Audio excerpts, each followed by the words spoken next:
Mike Tyson. We used to kick it too. He's a real cool brother, a big brother. The only difference in me and Mike is that he's big and I'm small, but I got the same heart he got. You know what I'm saying? It's like I want to knock everybody out.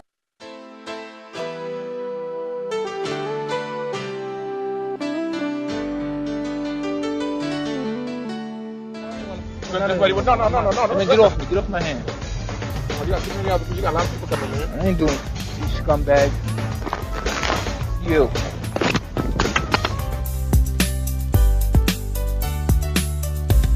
This world is such a, and when I say this world, I mean it. I don't mean in an ideal sense. I mean in every day, every little thing you do. It's such a, gimme, gimme, gimme. Everybody back off. You know, everybody's like, you taught that from school, everywhere. Big business. If you want to be successful, you want to be like Trump, gimme, gimme, gimme. Push, push, push, push. Step, step, step. Crush, crush, crush. That's how it all is. And it's like, nobody ever stopped. If I know that in this hotel room, they have food every day, and I'm knocking on the door every day to eat, and they open the door, let me see the party, let me see like them throwing salami all over I mean, just like throwing food around. But they're telling me there's no food in here. You know what I'm saying? Every day, I'm standing outside trying to sing my way in. You know what I'm saying? You got a friend that you don't never look out for. You know, you dressed up in jewels. Now America's got jewels and they paid and everything, and they lending money to everybody except us. And it's like, you know, everybody need a little help on their way to being, you know, self-reliant. You know what I'm saying? That's the whole thing about the album, about the Special Olympics. Everybody need a little something and to be independent. No independent person just grew up and was born independent. You worked and you learned teamwork and you learned cooperation and unity and struggle, and then you became independent. We are hungry, please let us in. We are hungry, please let us in. After about a week, that song is gonna change to we hungry, we need some food. After 2-3 weeks, it's like, you know, give me on the food, breaking out the door. And after a year, you just like, you know what I'm saying, I'm picking the lock, coming through the door, blasting, you know what I'm saying? It's like you hungry, you reached your level, you don't want any more. We asked 10 years ago. We was asking with the Panthers. We was asking with them, you know, with civil rights movement. We was asking, you know, now those people that were asking, they're all dead and in jail. So now what do you think we're gonna do? But it needs to be real, and it need to be before we all die, and then you say, oh, I made a mistake. We should have gave them some money. We really should have helped these folks. It's gonna be too late, you know what I'm saying? And then that's when you gotta pay your own karma. And that's when God make you punish, when God punishes you. Because I feel like, you know, it's too much money here. I mean, nobody should be hitting lotto for 36 million and we got people starving in the streets. That is not idealistic, that's just real. That is just stupid. There's no way Michael Jackson should have, or whoever Jackson, should have $1 million, $1 billion, and then there's people starving. There's no way. There's no way that these people should own planes and their people don't have houses, apartments, shacks, drawers, pants. And my raps that I'm rapping to my community shouldn't be filled with rage.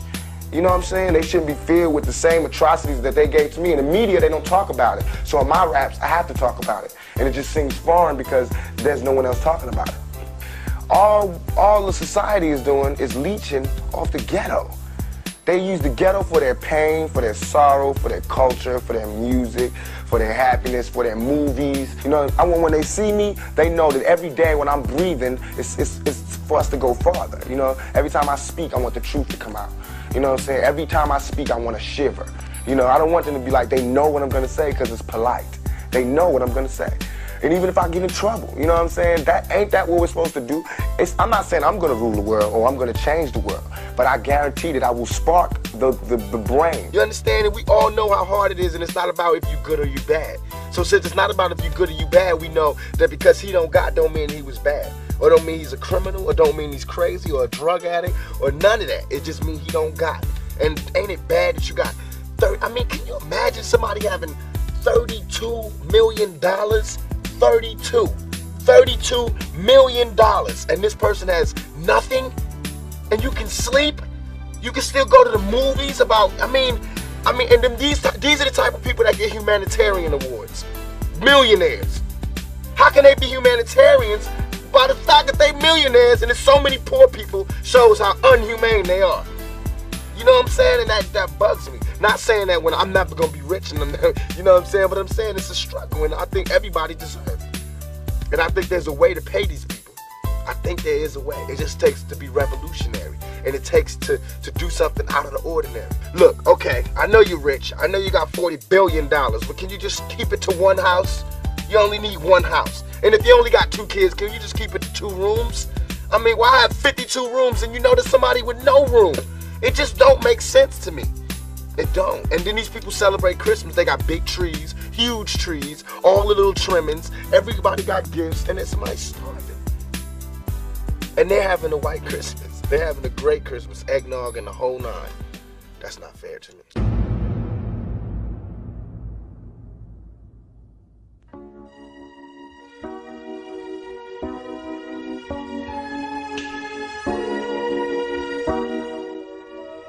Tupac Shakur, breaking the oath. I guess a lot of folks are wondering, what exactly am I talking about? Tupac breaking the oath. Yeah, he did. Some folks seem to believe that Suge Knight was upset that Tupac wanted to do other things and had him executed. But it's a little bit more complicated than that. Here's a clip on how Tupac got signed with Interscope. Atron had been shopping my demo tape as a solo artist. Then all of a sudden, Interscope got in touch with us, and I was told that Ted Fields, this millionaire, multi-millionaire, his daughter had heard my demo, and she liked it. So he was like, that's how I picked you. And I was like, whoa, tell your daughter thanks. Tupac was on the roll. Me Against the World. I mean, Dear Mama. His album did exceptionally well. He was behind the bars. You see, when Pac brought Me Against the World out, it beat out Bruce Springsteen. But Pac just couldn't stay out of trouble. If it wasn't his girlfriend suing him, it was his friend. It was the rent-a-car place. Everybody wanted a piece of Pac.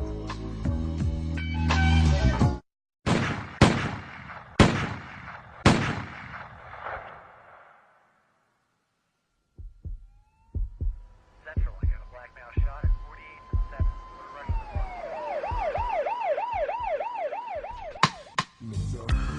5 times. If that wasn't insult to injury. Even though Pac was shot 5 times, and that was definitely an orchestrated hit, and we'll get to that later, Pac seemed to still go to the left instead of go to the right. You see, Pac lived most of his life in the studios, but Pac was the type of guy that everybody loved to hate. So no matter where he went, he still found himself in lots of trouble.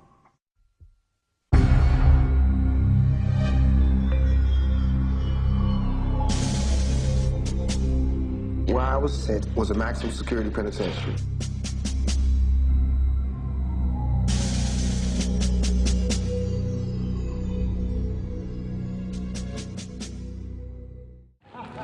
Hi Tupac, how you doing? Can you tell me how you doing today? Well, I just had to listen to the prosecution's closing argument, and it was just so far from the truth that it really just has me drained at the end of the day. But I'm leaving it in the hands of the jury. I'm learning a lot about people's innermost fears in this trial, because it's not even about my trial no more. It's just about loud rap music, tattoo having thugs. It's not even about me no more. It's about, you know, some nightmare that these people having. She's talking about thug life and all that, trying like, to... he's definitely guilty. Anybody with thug life tattooed on their stomach is guilty.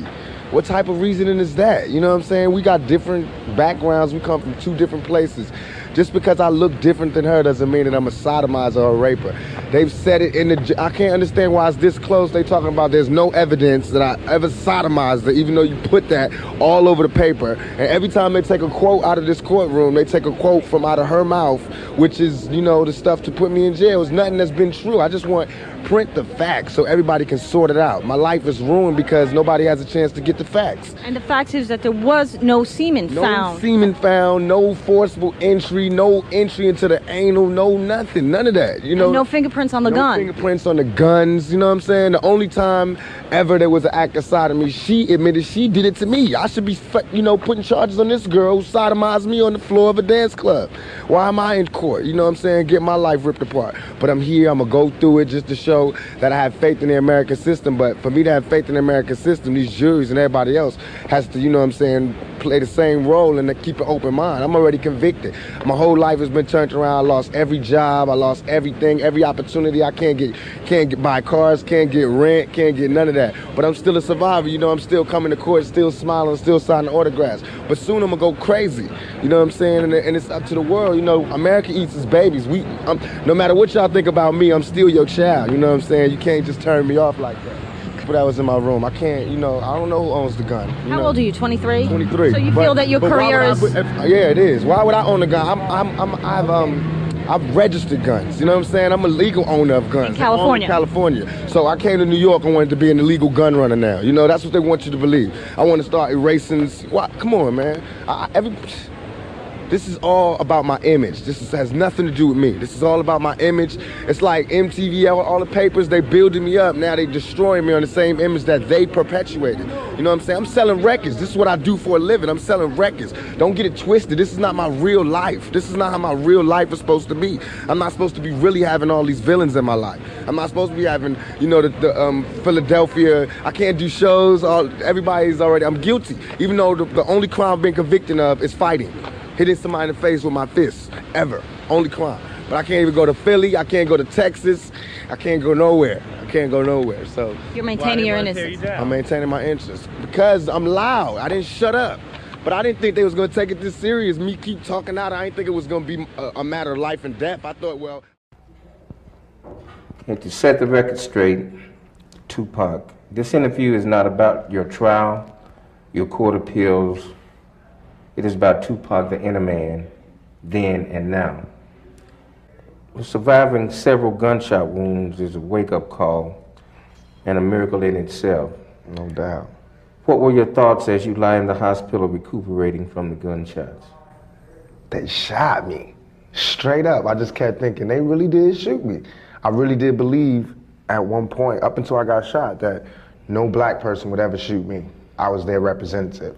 I believe that, you know, I didn't have to fear my own community. You know, I was like, I represent them. I'm their ambassador to the world. They would never harm me. They would never rob me. They would never do me wrong. But as proven by this false rape charge, as proven by the gunshots, as proven by a lot of the comments you read in the news and in the media, that's not true. You know, I'm just one man. So I just thought about how it would change. What would I do? How can I make them sorry that they ever did this to me? You know what I mean? How can I come back like 50 times stronger and better? Is it true that you were born in prison? Not born in prison. My mother was pregnant with me while she was in prison. Mm-hmm. And a month after she got out of prison, she gave birth to me. So I was cultivated in prison. My embryo was in prison. But I definitely feel for the mothers. I think that what we need to do as a community is start taking control back of our communities. You know, I understand there's always going to be drug dealing. I understand there's always going to be violence, but we just need to regulate it so that we can at least have like a peaceful zone where we can all be cool, you know, or else we're going to all die. We're going to all be destroyed because soon the government is going to make the young black male and the young Hispanic male the prime target of their all their resources and all their jail sentences and all their powerful weapons and technology will be the enemy. So unless we stop it now, regulate it, we're going to end up crashing against a wall. As far as the success that we do have, I owe it all to my fans. I owe it all to the people who supported me. I think the reason being is that in every album, if you go backwards, people are just getting turned on to me. If you go backwards and you listen to the other albums I've put out, it was a prophecy. This album, Me Against the World, was made before I went to jail, before I got shot. And all I'm talking about is going to jail and getting shot. So it was a prophecy. So when the album comes out, then you hear about what's really going on in my real life. I mean, I don't have to say I'm keeping it real. You can listen to the music and go, whoa. You know what I mean? He said that. If I die tonight, he said that. In Outlaw, where I said some dudes in a mask coming to shoot me, I said it, you know what I mean? And it ain't easy. I'm talking about being in jail. You know what I mean? And the judge not letting me out on bail. I mean, I said all of these things and then it happened. I also feel like it's not glorification. No matter what these people say about me, my music does not glorify any image. My music is spiritual if you listen to it. It's all about emotion. It's all about life. And where other rappers, not to diss nobody, but where other rappers might, you know, paint a perfect picture of themselves or, you know, whatever, I tell my innermost, darkest secrets. I reveal myself in every one of my records, from Dear Mama to Shed So Many Tears. I tell my own personal problems, you know, and people can relate to that, I believe. And that's what makes it sell the few copies we do sell. But what are your comments on that subject for young people, for your fans, for 11 or 12 or 13-year-old that listens to your music? First, I'm gonna say, I don't feel all the adoration or whatever that comes from the fans. I feel like a lot of people put different standards on judging me than they will put on the next man. You know, one rapper can say, I'll kill you, I'll cut your heart out, I'll put this gun to your pregnant belly and blah, blah, blah, blah, blah, and he get all love. All I'll say is, you know, we don't need to be letting these BITCHs run our life. And I'm hating females, you know what I mean? And this other person could be the man.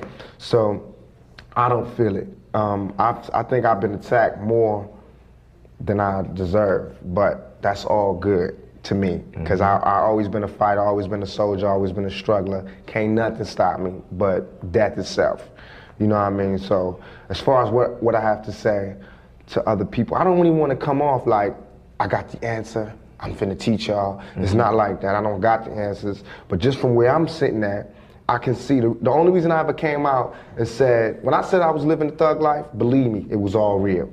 You know, and as sure as thug life is tattooed across my stomach, it will always be a part of me. But thug life is like the 12th grade. Some people graduate from high school and don't seek to do anything else. So they continually live the thug life. Some people want to go to college and want to go, hold on, let me pick up Yummy. Okay. Okay, ready? Rolling.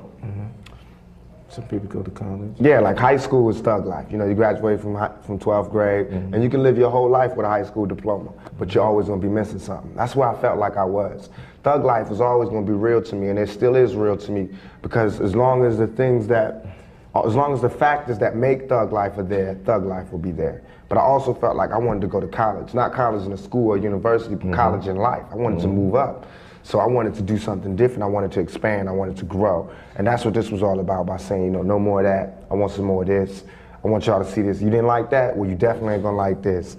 So what I would tell, you know, anybody who would listen to me is that, you know, you gotta start peeping game.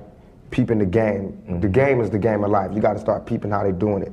And if you see it, you can see the little signs that says that the guns are turning away from, you know, Europe and Russia and Iran and Iraq, and they're turning to us. Because look how they're doing our music. You know, you've never seen in no time in history where they've put so much attention on some music. You know what I mean? And made it like we are the cause of all these problems. You can look at it with a 3 strikes law. You can look at it where they're building more jails. They're starting to sell jail space. You know, jail is big business.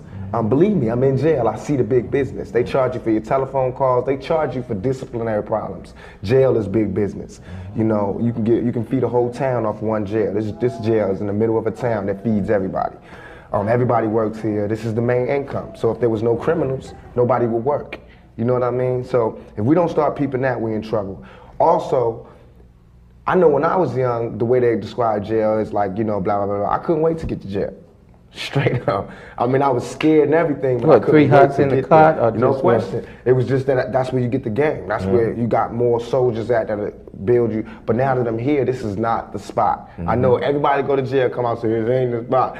This is not the spot. You got somebody that tells you when you can get up, when you can shower, when you can do this, when you can do that. You know, they can speak to you any way they want to, and you got to accept it. You can die here, you know what I mean? Just yesterday, a dude was murdered. He wasn't in here on no murder beef. This dude was in here on a drug beef. You know, he's gone, he's dead in jail. You know what I mean? By another prisoner who had life. He had nothing to lose, you know what I mean? So when you start looking at it like that, you'll start seeing that it just don't weigh out to be in our favor. So we need to start figuring out another way. Now, if we do want to live the thug life and the gangster life and all of that, okay, So stop being cowards and let's have a revolution. But we don't want to do that. Dudes just want to live a character. They want to be cartoons. But if they really wanted to do something, they was that tough. All right, let's start our own country. Let's start a revolution. Let's get out of here. Let's do something. But they don't want to do that. They want to pimp our communities and portray this image that they know we all can't survive and make it. And that's what I saw. Even though I was surviving in the thug life, everybody that was trying to be like me was going to jail. And then finally I went to jail. Even though I wasn't getting shot up, they was all getting shot up. Then I got shot up. And I started seeing, damn, you know, it is my fault. It's not my fault where I made it happen, but it's my fault because I'm smarter than that. Yeah. Now, if I was dumb and I was ignorant is bliss. Ignorance is bliss. Now, if I was dumb, it'd be cool. It wouldn't be my fault. But it's my fault because I'm smarter than that. I do have another way I can say this. It doesn't mean that I don't feel that way no more. It just means that let me be as smart as them or smarter. When Pac did his small bid in the penitentiary, Jimmy Iovine and all the bigwigs out of Interscope just about had enough of Pac. Pac was uncontrollable because he hated being controlled. But Pac knew the oath of the Baphomet very, very well. We'll get into that a little bit later. Well, no one came to his rescue, so Pac put a contract on a napkin and sought after Suge Knight.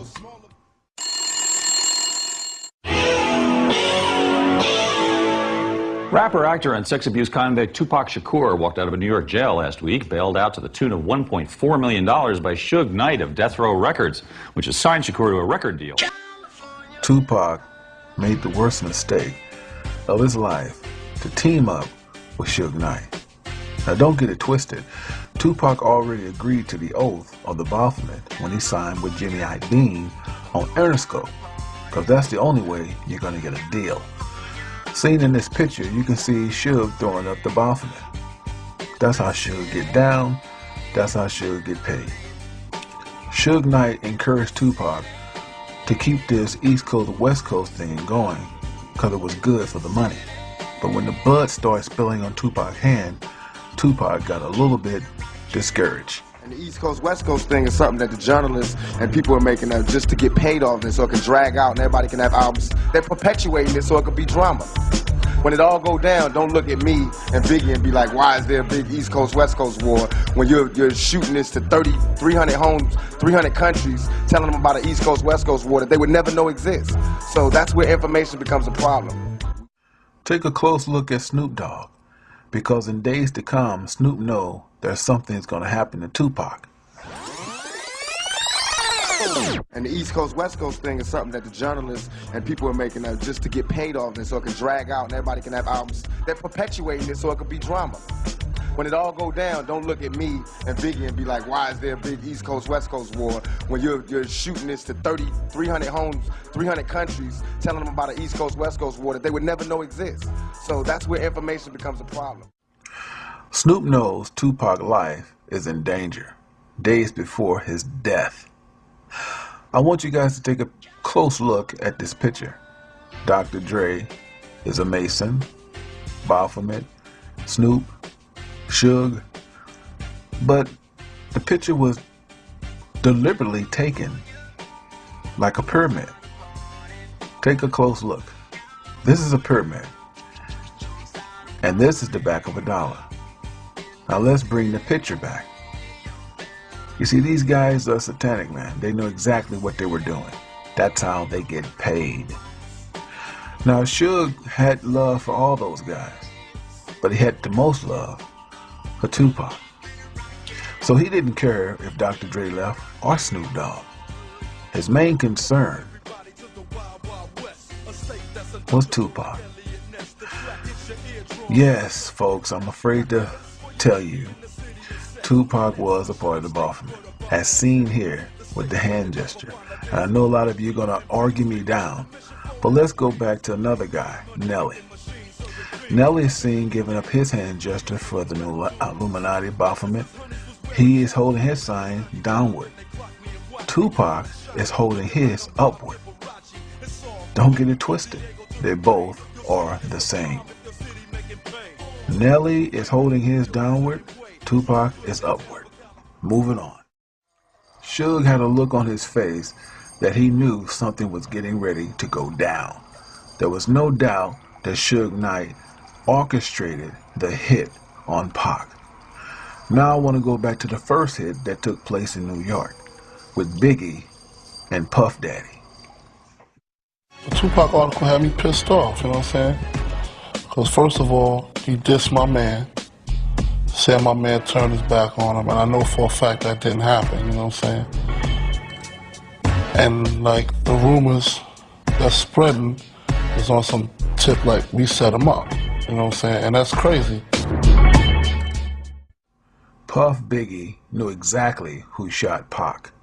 I want you to take a close look at Puff Daddy's reaction. He's guilty as hell. The Tupac article had me pissed off, you know what I'm saying? Because first of all, he dissed my man, said my man turned his back on him, and I know for a fact that didn't happen, you know what I'm saying? And like the rumors that's spreading is on some tip like we set him up, you know what I'm saying? And that's crazy.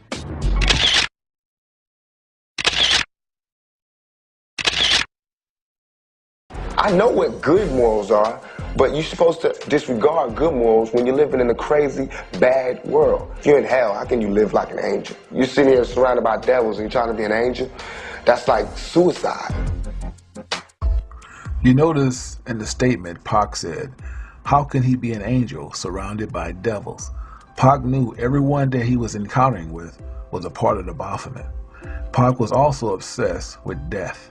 That's why he had a bracelet made with the angel of death wrapped around his neck. And everyone knows what the angel of death represents.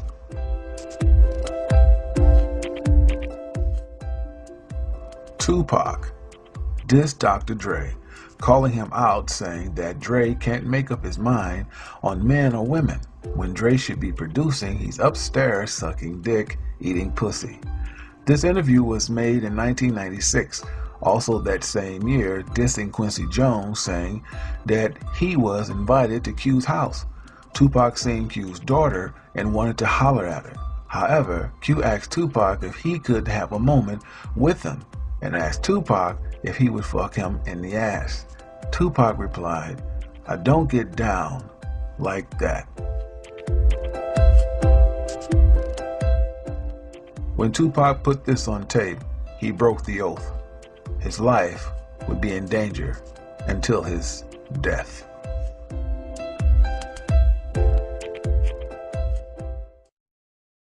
Hard when they're making it bigger than, they're making it so big now. Even the charges and what they're saying is just it's bigger than who I am now. So what do you think they're doing this for? You were talking in the elevator. What do you think they're doing it for? Why they're doing this to you?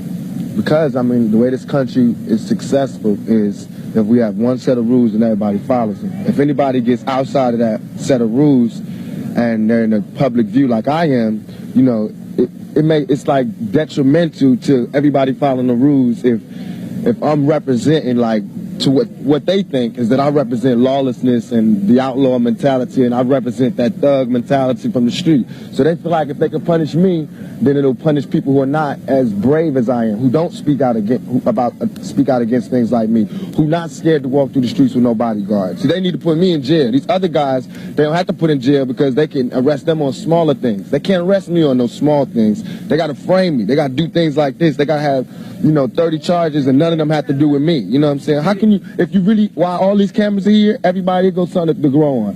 How am I going to forcibly do anything to a girl after she did it to me consensually? And that's not something I'm making up. That's what they said. They said that. The girl came to court and said she did this, she did that, she called my hotel, it was good. She said that, not me. Now, why am I going to force her? This is common sense. But no matter what happens, innocent or guilty, my life is ruined.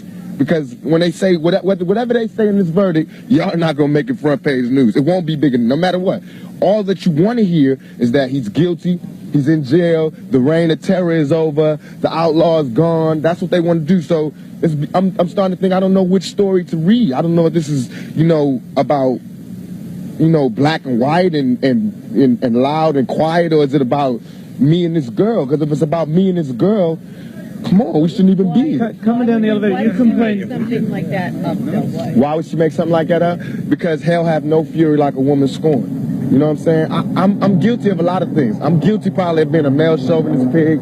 I'm guilty of probably not caring as much as I should. I'm guilty of not spending enough time with people like I should. But I'm not guilty of rape. Just because I don't want to be with that girl don't mean that she has the right to say that I did all of these things that I didn't do. You know what I'm saying? Just because, I mean, of course I can't spend my life with all the girls that I spend time with. But I'm not married. You know what I'm saying? That's not a crime for me to be promiscuous. It's not a crime for me to be with any girl I want to be with. It's a crime for that girl to turn that into a rape charge. Okay, so she wasn't prepared for what happened. So where are those people that did this?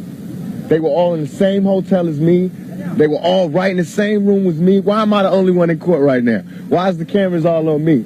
And in the report and all these charges, I didn't do nothing. I'm charged with being in concert with some guys. Well, where they at? Why me? Because I'm Tupac. No, I'm not angry at them. I'm angry at the system. I don't want nobody else to go to jail. You know what I'm saying? But I don't want to go to jail for something I didn't do.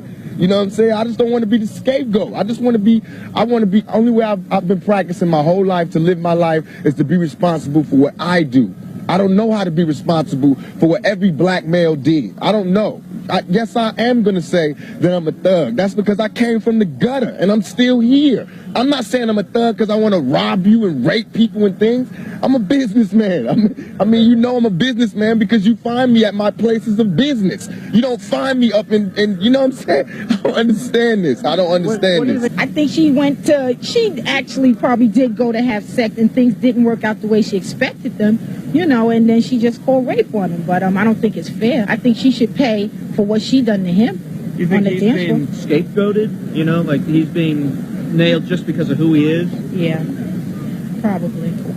And what you said earlier, what do you think? I mean, women like that are going for that. I mean, they're going for sex. Same thing with Tyson, you know.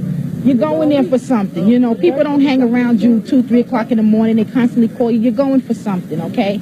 And if things don't work out the way you expect them, why would you call rape? You know, you done it. Just go ahead about your business and leave it like that, right? What about the guns? That's the other thing that you're... No, it's not my liking for guns. What about the NRA? We all have a right to bear arms. I have that same right as you do. Just because I'm black doesn't mean I shouldn't have a gun. I have a legally own guns. I legally own guns. Why would I come to New York and be unlawfully owning 2 guns? Who has 2 guns? Who carries 2 illegal guns? Tupac, you were and mind you, a week before I went to jail with the police. What about the jury? You talked in the elevator about the jury and the composition of it. You didn't think they understood you.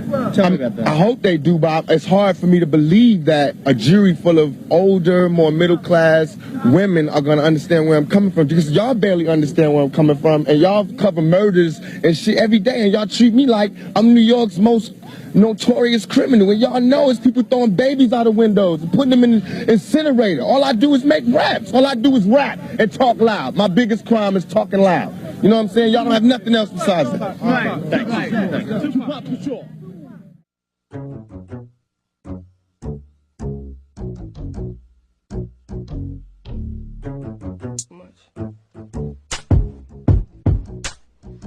I would love you even if you had no ears to listen, had no vision. Because if love is blind, why do I keep having to change my prescription? Love you even if you didn't have no legs, cause you couldn't walk all over my heart. Where do I start from the beginning? I love you despite your bad breath. I'll just blow kisses and walk with my hand over my mouth before I have to leave you. Believe me, I love your dirty drawers. I get nervous when I see you. You see me, my heart beats a little differently. My stomach not butterflies, just flies. Normally, when Tupac talks, he talks with a lot of character. But in this clip, he's trying to convince everyone he didn't sell his soul. The reason I am who I am today is because I can look directly into my face and find my soul. It's there. It's not sold. I didn't sell. It's there. It's not sold. I didn't sell. I am who I am today is because I can look directly into my face and find my soul. It's there. It's not sold. I didn't sell it. In 1996, things started to get really ugly for Pac. Pac had got to the point where everything he'd become, he still wasn't happy. You would think doing movies, being in sitcoms, being cameo appearances, it would brought him joy. But the thing that was troubling Pac is how he got it. See, Pac knew the truth, and the public didn't know the truth. He knew he sold out to Baphomet to get a recording deal. That's the only way you get in Hollywood, you have to sell out to the Baphomet. That's just one part. If you want to be in movies and star in movies and change your whole career, you have to go to the director's couch. By this time, Pac was feeling suicidal. I felt like just a prisoner to my own fame. That's why I wanted to die at that point. I felt like if everybody was so goddamn worried about me, why ain't nobody came to help me? Tupac, go ahead and rock now this. I clown around when I hang around with the underground. Girls used to frown, say I'm down when I come around. Gas me, and when they pass me, they used to diss me, harass me. But now they ask me if they can kiss me. Get your fame, people change, wanna live their life high. Same song can't go wrong if I play the nice guy. Claiming fame must have changed now that we became strong. I remain still the same, cause it's the same song. I look back with the greatest fondness. Those were like some of the best times of my life. It was the best time of his life because when Pac was with Digital Underground, he was just a dancer. He didn't have no strings.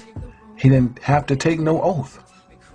But Pac wanted more, and he didn't know what was behind the green door. So when they approached him, Jimmy Iovine, Tom Whalley, and also Ted Field, these guys are multi-millionaires. Pac had to take the Baphomet. He didn't know what this was, but he was down with it. They always let you taste the fruit before it goes sour. So everything started happening for Pac. The movies, his record being good, no matter if he was behind bars. Because remember, the elite make you a star. You don't even have to promote. They'll see that your recording sells because they own the industry.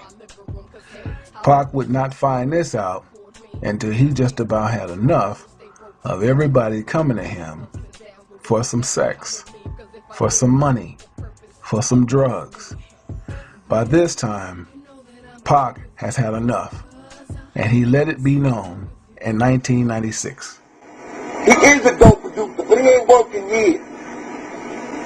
And I got tired of that. I didn't think we needed that. I think we didn't need that. And he was owning the company too, and he's chilling.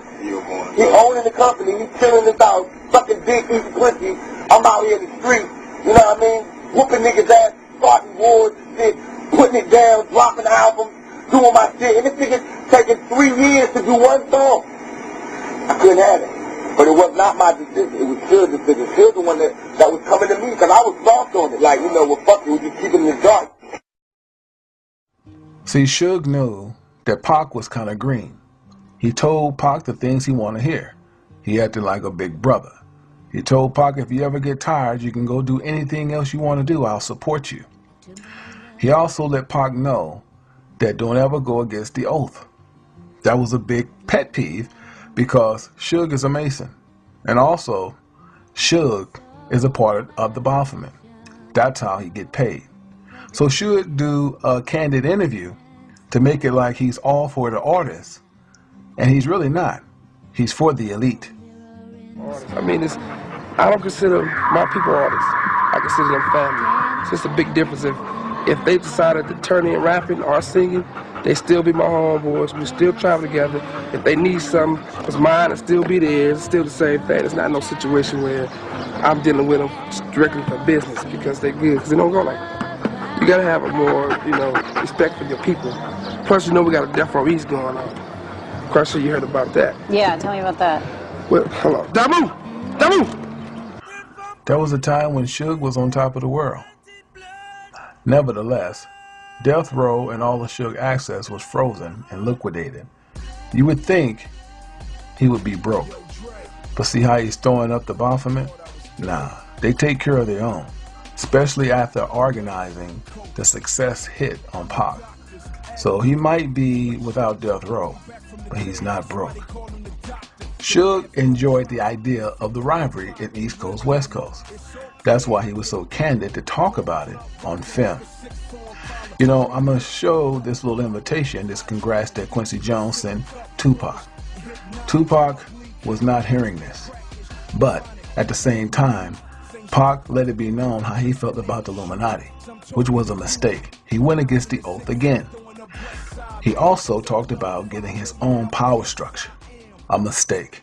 The next shit is called Illuminati, because that's really what the Illuminati's on. That's why I put the K to it. Because I want the niggas is telling me about this Illuminati shit while I'm in jail, right? Like, the dollars, Right. That's another way to keep your self-esteem low. That's another way to keep you unconfident. Right. And I'm putting the K because I'm killing that Illuminati shit. Trust me, if these motherfuckers wanted to kill you, why the fuck they gonna tell Farrakhan? Why they gonna tell the Nation of Islam? Why they gonna tell this nigga in jail about the plan? How did he know? Right. How did it leak to him? Who told him? Who told him? The Pope? By the next election, I promise, I'm gonna be sitting across from all the candidates. I bet you. You know how I be making it? I promise you. I'm not even gonna be, I'm gonna be so far from where I am now in 4 years. God willing, I'm alive. It's on. I guarantee you, we will have our own political party. Staring at the world through my rear view. Scream to God, he can't hear you. Heart beating fast, time to die. Watch the time fly. Staring at the world through my rear view. Scream to God, he can't hear you. Heart beating fast, time to die. Watch the time fly. Whoa.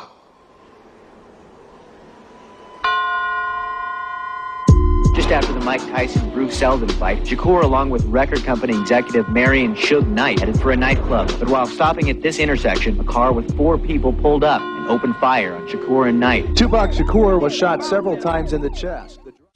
Calls was made to Paramount to put all of Tupac's works on hold, especially the 2 movies were scheduled for release early '96, Gridlock, Gang Related. See, Pac did a lot of work, but they put it on hold once they heard the tapes. So none of the work was scheduled to be released until Pac officially died. There still was a problem, because Biggie was making mockery out of it. Calls was made to P. Diddy to kill Biggie, but not by himself. They wanted him to orchestrate it the way Suge orchestrated for Tupac, and they would do the rest.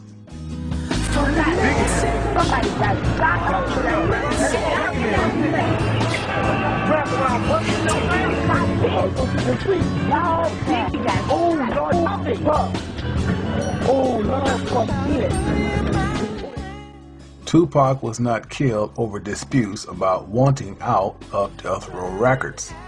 Tupac was killed because he broke the Illuminati oath. On September 7th, Tupac met up with Suge Knight in Las Vegas to attend a Mike Tyson heavyweight fight at the MGM Grand Hotel.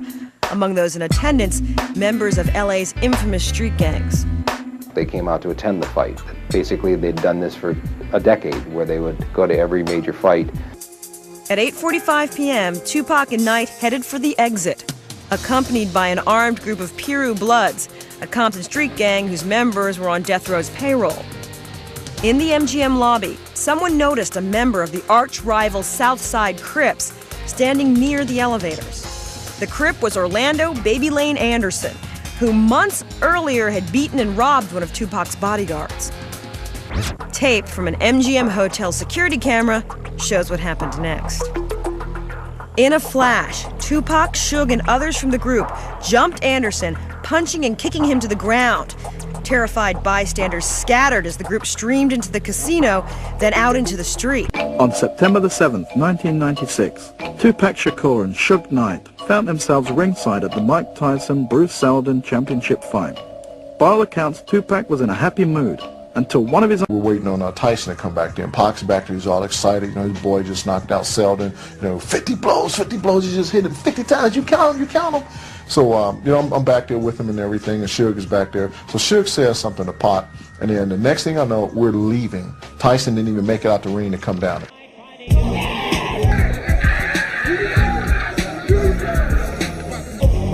There was this fight.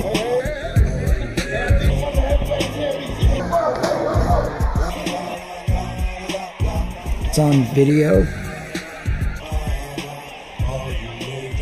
Everyone has seen it. And next thing you know, shared background helped bond the two budding superstars early in their careers. I'm a high guy from Bed-Stuy, putting the swelling on your eye. Your nose even, when I choke you, you stop breathing. When police come, I'm leaving. As soon as they met, they became like best friends. Biggie slept on his couch. Tupac kind of mentored him in terms of like getting into the industry. Tupac, who had since moved to California, was the West Coast's biggest hip-hop star, while Biggie was a rising talent in the East. Biggie Smalls, Junior Mafia, represent, baby. He knew that Pac was real, you know, that Pac was being real with him. And that's rare in this industry. I remember them being friends. You know, when Pac would come into town, Big would get missing. You know, he wouldn't be around the neighborhood anymore. He would end up in the city with Pac. But Tupac felt snubbed after Biggie's first record came out. I heard a lot of Pac in Biggie's first album. And the fact that Pac wasn't mentioned, he didn't have a song with him, no shout out or nothing. I was like, you know, I was like, Pac gonna be mad. Their friendship changed forever after an incident at New York City's Quad Studios in November 1994. Biggie's crew was recording late at night when Tupac arrived. He wasn't coming to see me. He was going to do a record for somebody else. I just happened to be upstairs working on the Junior Mafia project. Sees him, saw him coming in, and was like, yo, Pac on his way up. Two robbers surprised Tupac in the lobby, swiped his jewelry, and shot him 5 times. I got shot 5 times, ain't near a bullet go on my chest. Everybody knows the story. Pac felt like he was set up. I used to share my experiences in the game and my lessons and my rules and my knowledge on the game with him. You know what I mean? He owed me more. He owed me more than to turn his head and act like he didn't know he was about to blow my head off. He knew. I think that Pac's feelings was hurt. He felt like if you come to the West Coast and you with him, he ain't gonna let nothing like that happen to you. So even if they didn't personally call a shot or know anything about it, they just felt like they maybe had him in a position to allow something like that to happen. Biggie denied knowing anything about the robbery. Some kids happened to be in the hallway, stuck him up, shot him or whatever. Got caught up in the mix like that. It's a coincidence, you know? It seemed like, you know, we got the blame for it, and it's like, yo, we ain't have nothing to do with that. But just that night, just something went wrong. It just got weird really quick after that. Tupac's anger grew. Tupac released the most bitter, vindictive, vengeful battle rap and diss song of all time, which was called Hit 'Em Up, where he begins to literally talk about having sex with Biggie's wife. You claim to be a player, but I bust your wife. So it was ingenious, and it was evil, and it was vicious, and it was powerful and compelling at the same time. Sucker, I hit him up. I couldn't believe that everybody was treating Biggie like the biggest star in the world. I couldn't believe that people was buying into the player image. But Biggie is not a player. According to Phillips, Biggie was enraged and allegedly started telling gang members he would pay someone to kill Tupac. After Tupac signed with Death Row Records in 1995, the feud grew more intense due to hostility between Death Row founder Suge Knight and Biggie's producer Sean P. Diddy Combs. The music industry saw a war erupt between the coasts. The LA Times investigation into the murder of Tupac Shakur led directly to fellow rapper Biggie Smalls. Others have advanced another theory. Russell Poole, a former Los Angeles police detective, was investigating Biggie's death when he became curious about whether there were connections to Tupac's murder. Like the LA Times report, Poole initially focused on Orlando Anderson's role in Tupac's death. Anderson was beaten by Tupac and Death Row Records boss Suge Knight in the MGM hotel lobby. When Poole reviewed the videotape, he was surprised at Anderson's reaction. He's there taking a beating, and then he gets up and he doesn't want to report anything. The detective suspected that Anderson may have been a triggerman for the real mastermind in the case. According to witnesses, bodyguards that worked for Death Row Records, they said that it was conceivable that Suge Knight set this whole thing up. Why would a record label chief want to kill his top artist?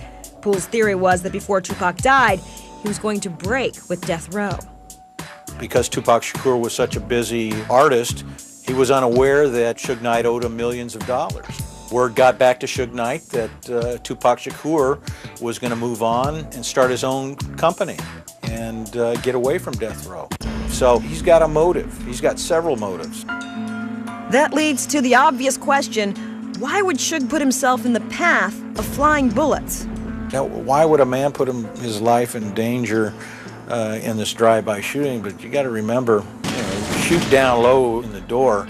It's got to go through the door, and it's got to go through human flesh to get to Suge Knight. After Tupac was killed, Suge refused to cooperate with investigators. He explained why on national television in 1996.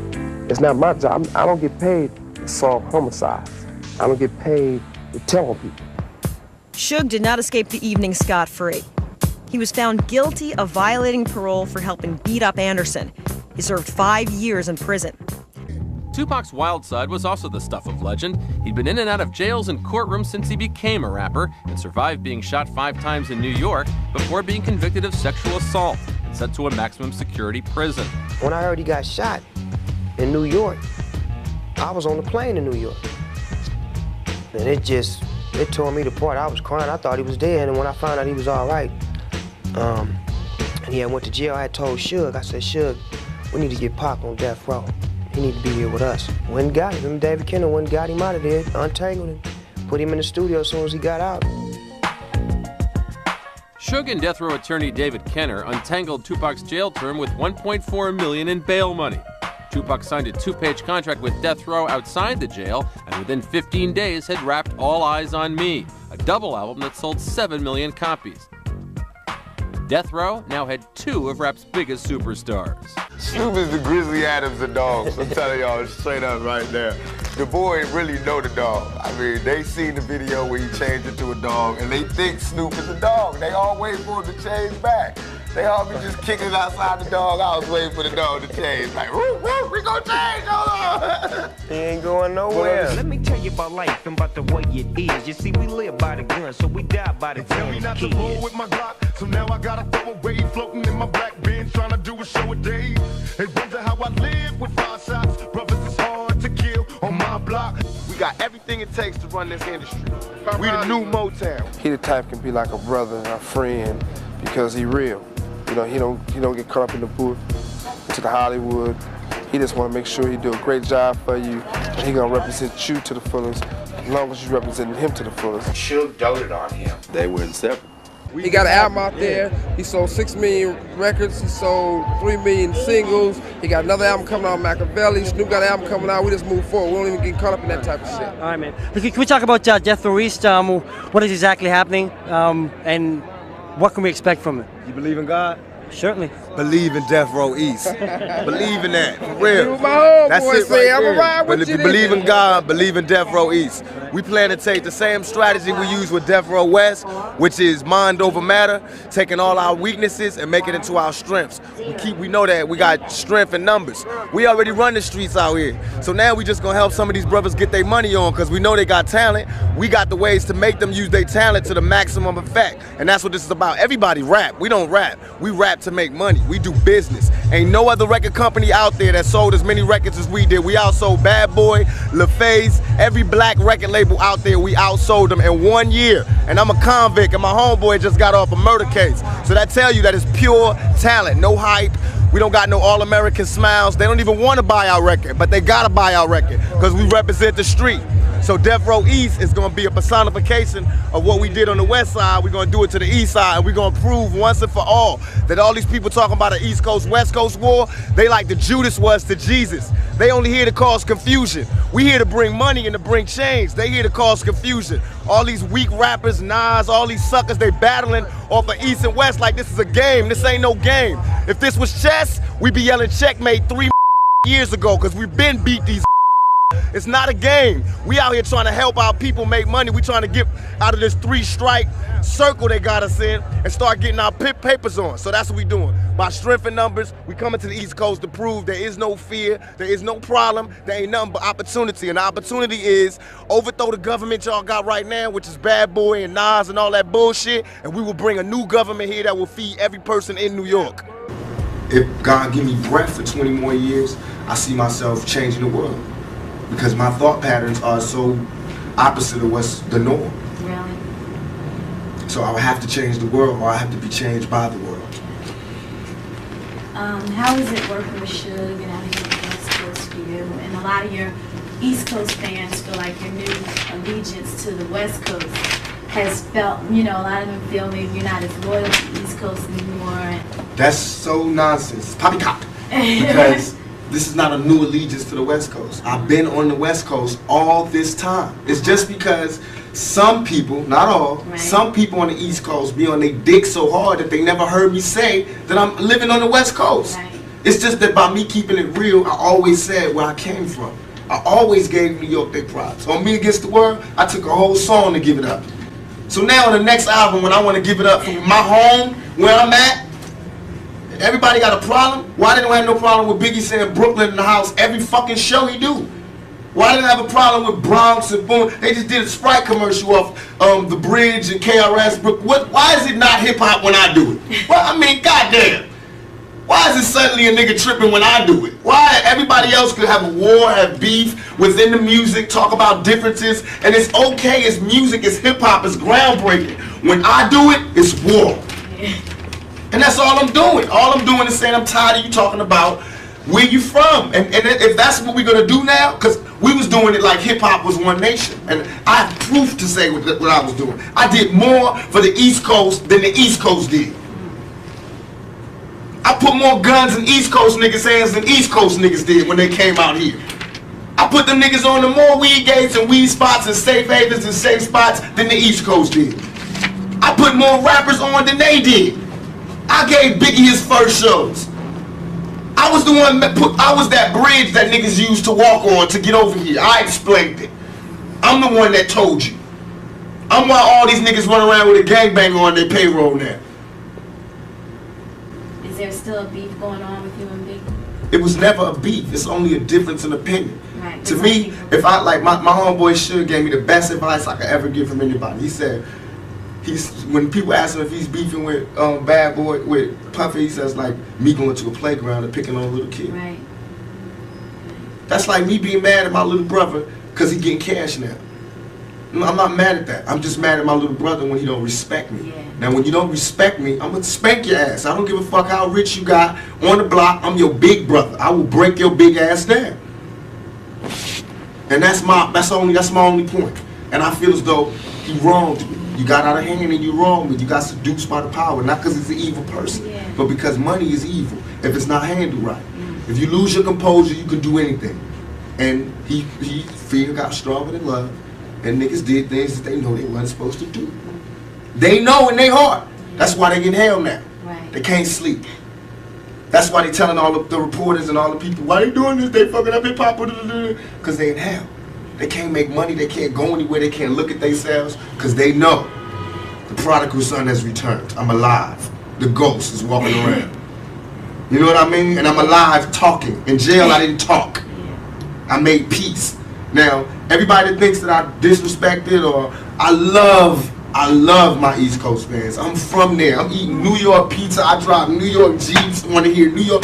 But I'm saying, let's keep it real for a second. If you have the love of music that you are, study. Go back and study. Study how Party and Bullshit was me before I met Biggie.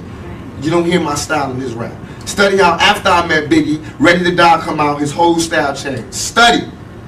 Study why I would be mad. Study why I would be mad when half of the major New York rappers, or they managers, or they agents, or they somebody was there when I got shot, and nobody couldn't give me no information. Just study that. Study how when Wu-Tang got their chain snatched at 6'6" Deuce, I not only found who did it, but gave them the message that if they want to see the niggas that did it, they can see them.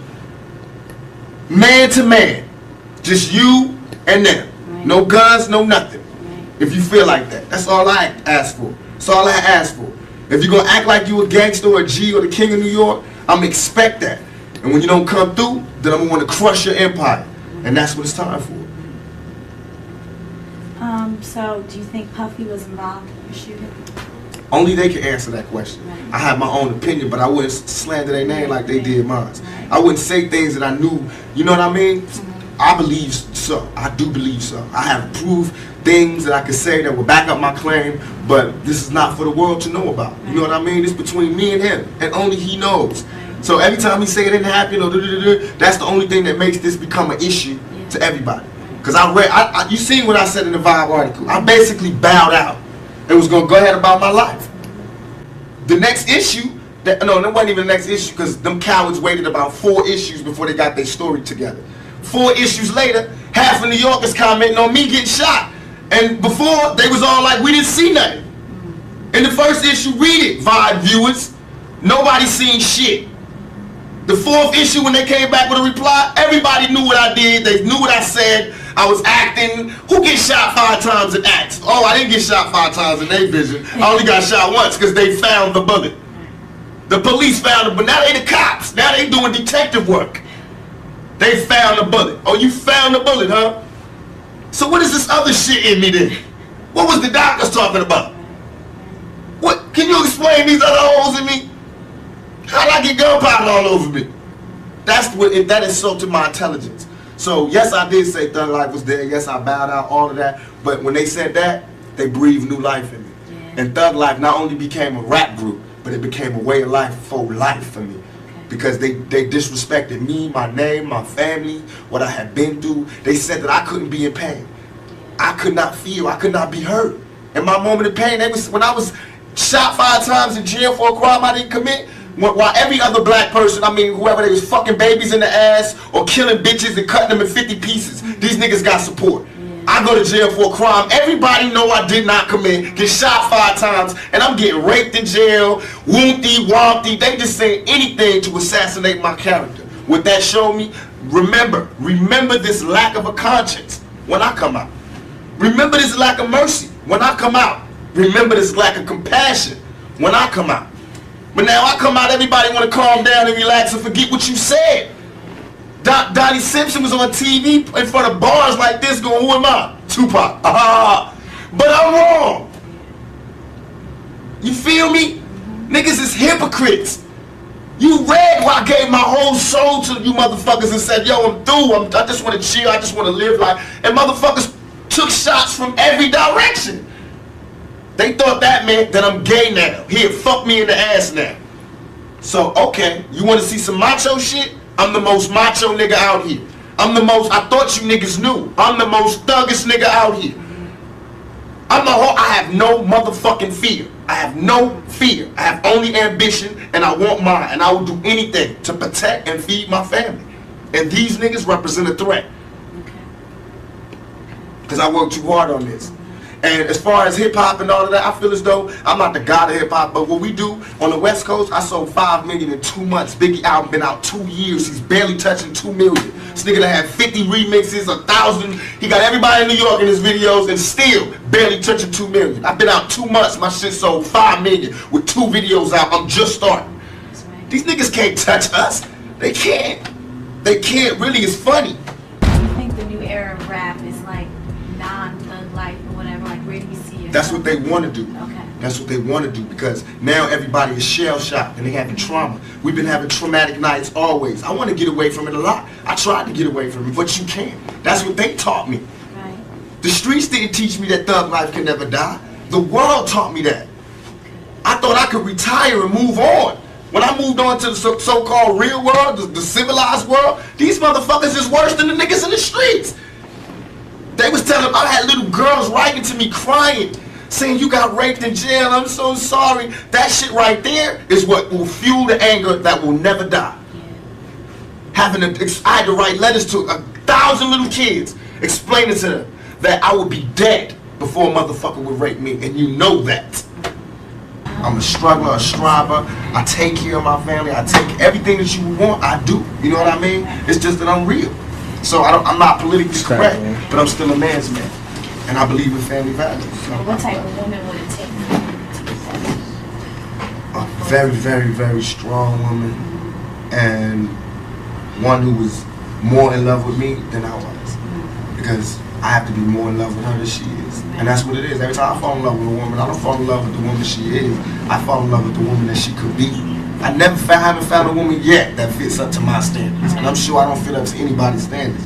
But I haven't found one yet. But I found ones that I think that have the potential to be the rawest woman in the world. You know what I mean? I feel like it's natural for a man, especially being black, to feel like he's a king and he's looking for his queen. And that's where I'm at right now. You can't be a king until you've made yourself, until you've done something, and I've accomplished my goals. My goals are set it out to make me a man. Now I feel like I'm a man now. I set out goals to make me a king. Now I'm not a king of anybody else but me.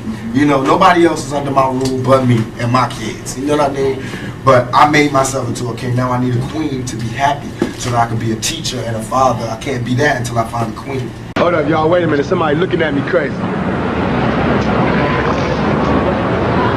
What's up then? Well, do what you gotta do, man. See how he looking at me? See how that go? You just be walking, somebody just start looking at you mean muggy, you know what I'm saying? Like he playing me or something, you know? Now I can keep walking or I can confront that man. I think I'm gonna keep walking, you know, 'cause I don't know what he got with him, you know what I'm saying? He got some people with him. I'll catch you later, man. Don't go nowhere by yourself. Yeah. What? Go nowhere by yourself, man. You don't know they size, because they, you know, out of nowhere, they can do anything. It's them little, I'm telling you, that's who be starting at the club, closing the club. It's be little like that, just like that. Y'all watch out for him. And all that other shit is to control you. If the churches took half the money that they was making and gave it back to the community, we'd be all right. If they take half the buildings that they use to praise God and gave it to motherfuckers who need God, we be alright. We be alright. Have you seen some of these goddamn churches lately? It's ones that take up the whole block in New York. It's homeless people out here. Why ain't God letting them stay there? Why these niggas got gold ceilings and shit? Why God need gold ceilings to talk to me? Why do God need colored windows to talk to me? Why God can't come where I'm at, where he sent me? If God wanted to talk to me in a pretty spot like that, why the hell he sent me here then? You know what I mean? That make ghetto kids not believe in God. Why? So that's a wrong religion. I believe in God. I believe God put us wherever we want to be at. Then it makes sense that God will put us in the ghetto. That means he wants us to work hard to get up out of here. That means he's testing us even more. That makes sense. It makes sense that if you're good in your heart, then you closer to God. But if you evil, then you close to the devil. That makes sense. I see that every day. All that other spooky shit don't make sense. And I don't even believe, I'm not dissing them, but I don't believe in the brothers. I was in jail with them and having conversations. Brothers, I'm God. If you God, open the gate for me. Yeah. You know how far the sun is and how far the moon is? How the hell do I pop this fucking gate and get me free up out of here? Then I'll be a 5% for life. In retrospect, how would you say that your life has been? What would you say about your life? How would you define it? I would say it's been like a test on my faith. You know what I'm saying? You know how, I guess his name was Job in the Bible, who God just did all of this crazy stuff to him just to make sure his faith was straight. And that's how it was. It made me, if I didn't have all of this stuff, I don't think that my feet would have been so firm to where I could stand up for anything, you know, and I would be less ready to deal with what's out there. Yeah. So. Let's talk a little bit about what happened to you when you were growing up. Your parents were in the Black Panther Party. That was kind of like their job. Yeah, it was my mother was in the Black Panther Party. She was like at a high position, which was like unheard of because, of course, there was sexism even in the Panthers. So, and my stepfather at the time, Matul Shakur, he was also like a well-known, like revolutionary. True, all of my roots to the struggle are real deep. And then my godfather, Geronimo Pratt, you know, he was like had a top official rank position with the Panthers on the West Coast. Right, and we just mentioned he's of course serving a life sentence right now. Yeah. Your mom was carrying you when she went to jail the first time. Yes, Lord. That's a very interesting story in itself. What happened to her? Why was she in jail? Because, like, you know, there's racism. So when the Panthers hit, the government panicked, and they had a thing called a COINTELPRO, and they felt like the Panthers were detrimental to American society, so they raided every Panthers house, especially the ones who they felt like could do the most damage as an orator. So my mother was 9 months pregnant, 7 months pregnant. They put a match to the door and said, "Fire, fire." And, you know, it's like 5 in the morning, so my mother opened the door and they just burst in, put a shotgun to her pregnant belly, and put a gun to her head and said, "Don't move, bye, bye, bye. This is, you're under arrest." They treated them like less than human. This is a pregnant woman. What do you think your parents were trying to accomplish in those days and with the movement? I think that my mother, like a lot of people, like a lot of them, like Fred Hampton, Mark Clark, Harriet Tubman, they felt like they were laying tracks for the generation to come.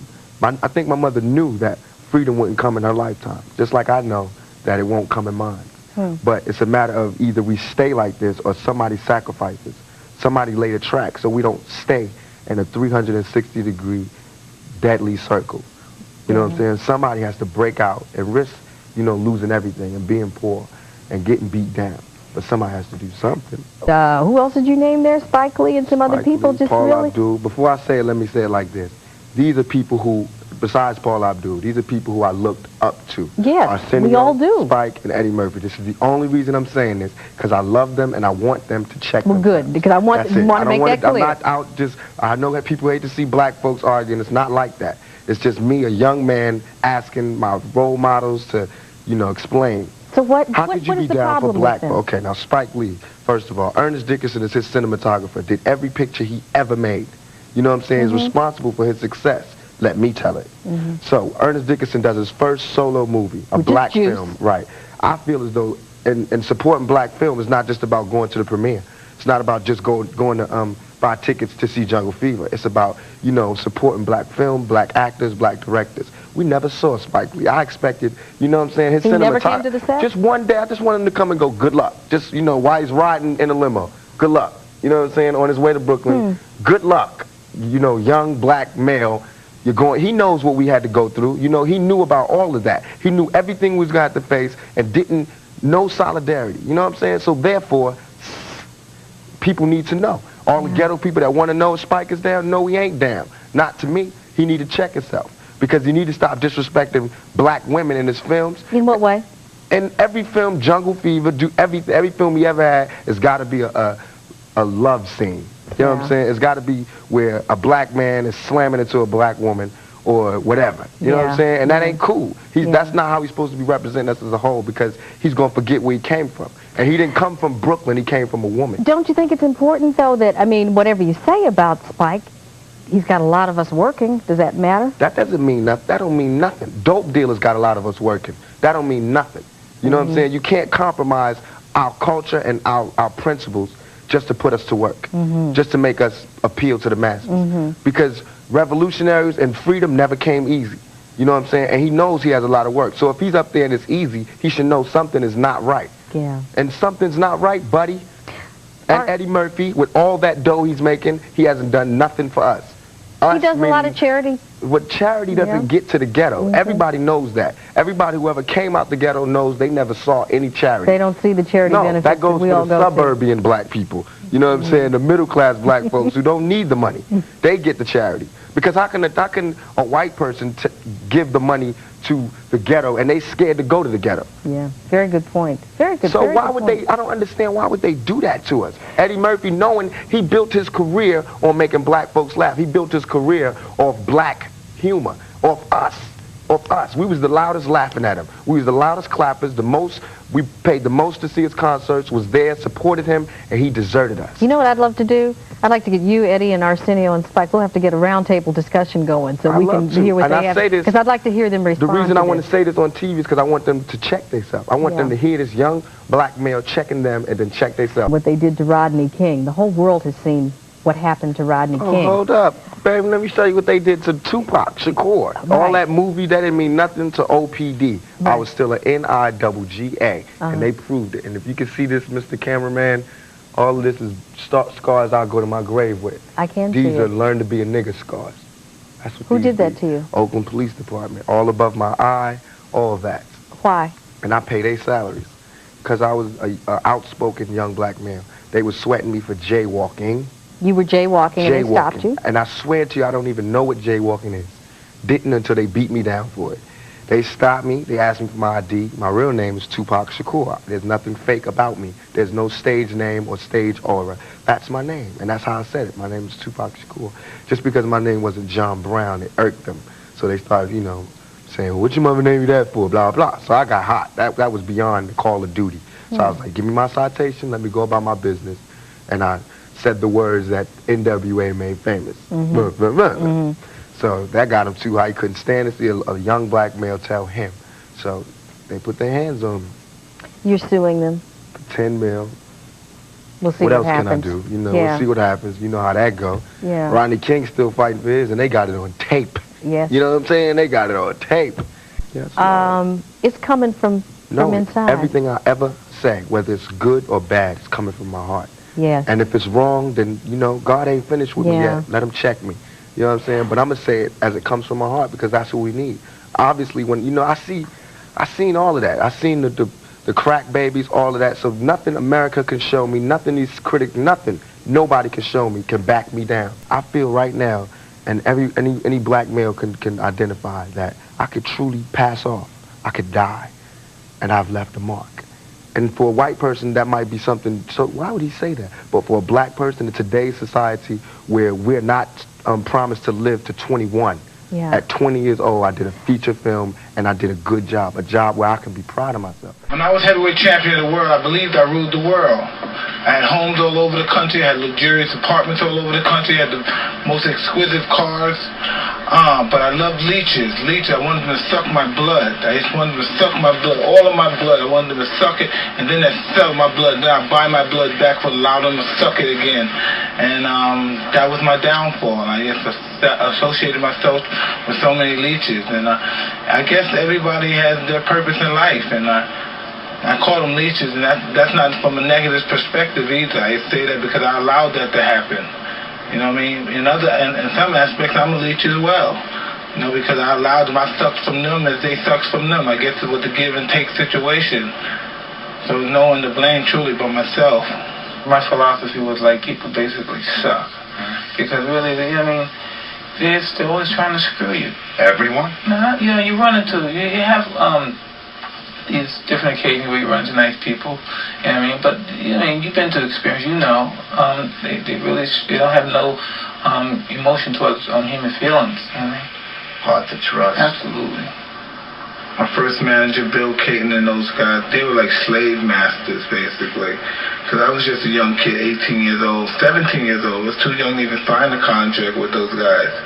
But I signed the contract, because it died, I signed the contract with these guys. And they took, what, a third of what I had? Eventually, I got rid of them, and then I got caught up with this other piece of shit, Don King, who's this is just a wretched, slimy, reptilian motherfucker, right? This is supposed to be my brother, my black brother, right? He's just a bad man, this real bad man. He abused you, and he would kill his mother for $1. He's ruthless, he's deplorable, he doesn't know how to love anybody. That's just the way he is. Move your head.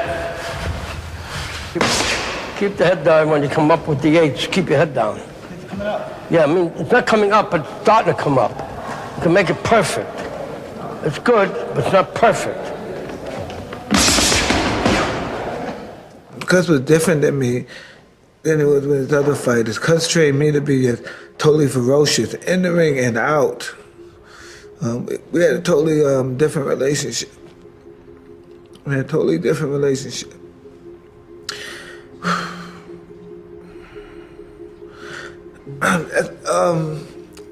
That's why once I got involved with Cuz, I was a young boy, but once he spoke with me every night about discipline and character, I knew nobody nobody physically was gonna fuck with me again.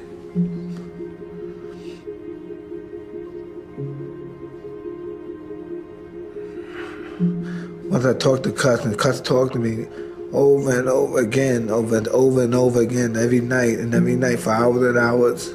When I was a young kid, when I was 13 and 14, I just never had to worry about nobody ever bullying me again.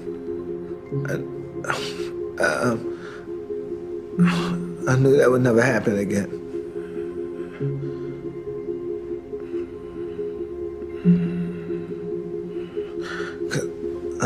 Cause I knew back then, I can't even say. Cause I knew I would fucking kill them if they fucked with me. That's